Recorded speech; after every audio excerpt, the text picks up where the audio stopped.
శుక్లాంబరధరం విష్ణుం శశివర్ణం చతుర్భుజం ప్రసన్నవదనం ధ్యాయేత్ సర్వవిఘ్నోపశాంతయే.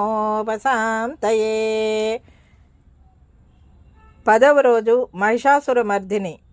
ఆశ్వీజ శుద్ధ నవమి, మహానవమి. శరన్నవరాత్రుల్లో అమ్మవారి 10వ అవతారం, అత్యంత ఉగ్రమైన స్వరూపమైన అవతారం మహిషాసురమర్దిని. మహిషాసురుని హతమార్చి మహిషాసుర మర్దినిగా అవతరించింది. దుష్ట శిక్షణ, శిష్ట రక్షణ చేసి ధర్మాన్ని గెలిపించే శక్తి స్వరూపం. అమ్మవారు సింహవాహనాన్ని అధిష్ఠించి అన్ని రకాల ఆయుధాలను ధరించి సహాయాన్ని ప్రసాదించింది.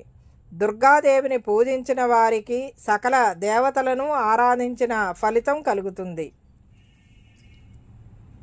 సర్వమంగళ మాంగళ్యే శివే సర్వార్థ సాధకే శరణ్యే త్రయంబకే దేవి నారాయణి నమోస్తుతే.